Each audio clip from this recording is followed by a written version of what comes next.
श्री राम सभी भगवत भक्तों का सुंदरकांड के इस अद्भुत प्रसंग में स्वागत है।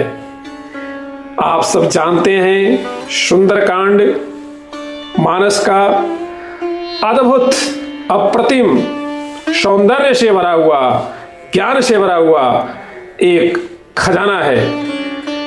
हम वहीं से एक बहुत ही रोचक ज्ञानवर्धक कथा आपको सुनाने जा रहे हैं। कथा निश्चित रूप से आपको पसंद आएगी। यह कथा कहती है कि किस प्रकार से प्रभु कृपा प्राप्त छोटा से छोटा जीव भी बड़े से बड़े अभिमानियों का मान मर्दन कर सकता है। प्रसंग जब हनुमान जी माता जी के पास जाते हैं, छोटे रूप में हैं, माता जी उनको छोटे रूप में देखकर आश्चर्य करती हैं और कहती हैं कि राक्षस तो बड़े बड़े विशाल हैं। उस समय हनुमान जी माता जी से कहते हैं, सुनो माता शाखा मृग नहीं बल बुद्धि विशाल, प्रभु प्रताप ते गरुण ही खाय परम लघु ब्याल। इन पंक्तियों का अर्थ स्पष्ट है। बस बात इस कथा में इतनी रोचक यह है कि प्रभु प्रताप ते गरुण ही खाय परम लघु ब्याल। माता जी आप मेरे छोटे रूप को देखकर आश्चर्य नहीं करें, रावण के इन विशाल काय निशाचरों को देखकर चिंता न करें, क्योंकि जिस पर प्रभु की कृपा हो जाती है, प्रभु के प्रताप का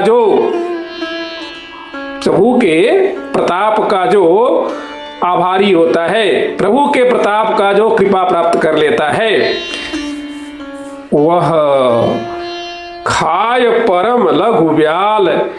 परम लघु, परम लघु नहीं, परम लघु, अणु नहीं, परमाणु, परम लघु सर्प व्याल भी गरुड़ ही खाए। गरुड़ जिनका आहार ही सर्प है, उस गरुड़ को छोटा सा सर्प खा सकता है। आखिर ऐसा हनुमान जी ने क्यों कहा? इस पर एक जो रोचक कथा है उसे आप सुने और आनंद लें।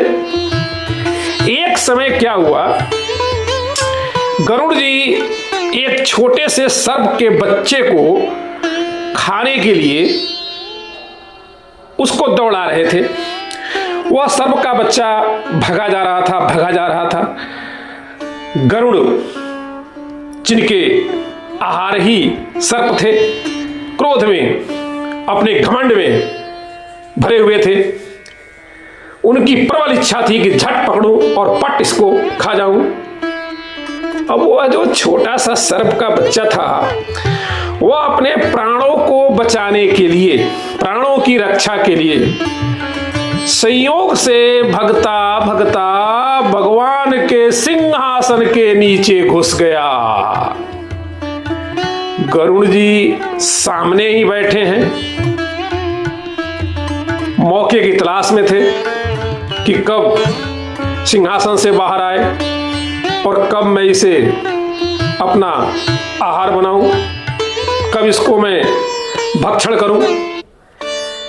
इस परिदृश्य को देख करके भगवान समझ गए सारी बातों को और भगवान ने गरुड़ को बहुत बड़ा पाठ पढ़ाया।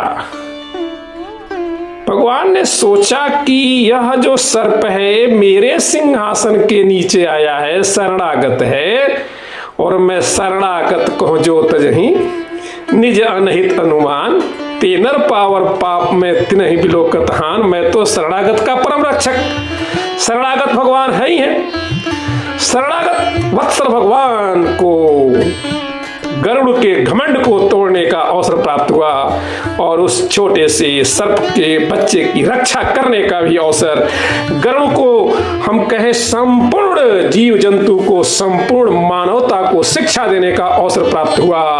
और भगवान की कृपा छोटे से सर्प के बच्चे पर हुई और भगवान ने उस सर्प को वरदान दे दिया कि तुम इतने ताकतवर हो जाओ, इतने समर्थ हो जाओ कि तुम गरुड़ को ही खा सकते हो। वरदान मिलते ही वह छोटा सा सर्प का बच्चा लघु व्याल गरुड़ के ऊपर झपट्टा मारा। तब पंचराज गरुड़ की हालत पंचर हो गई और भगवान से बार बार प्रार्थना करने लगे और भगवान से प्रार्थना करने पर गरुड़ का जीवन बचा। यह सब प्रसंग सीता जी, माता लक्ष्मी जी जानती हैं, इसमें संदेह नहीं है। अपने लघु रूप पर उठाए गए सवाल को, उस सवाल को सही करके अपने प्रश्न का प्रत्युत्तर देते हुए हमारे हनुमान जी ने माता जी को उस समय की यह घटना याद दिलाई कि माता जी आप चिंता न करें, उस प्रसंग को याद करें जब छोटा सा सर्प गरुड़ के घमंड को तोड़ दिया था। सुनो माता शाखा मृग नहीं बल बुद्धि विशाल, प्रभु प्रताप ते गरुड़ ही खाई परम लघु व्याल, प्रभु प्रताप ते गरुड़ ही खाए परम लघु व्याल। जय श्री राम, जय हनुमान, संकट मोचन, कृपा निधान।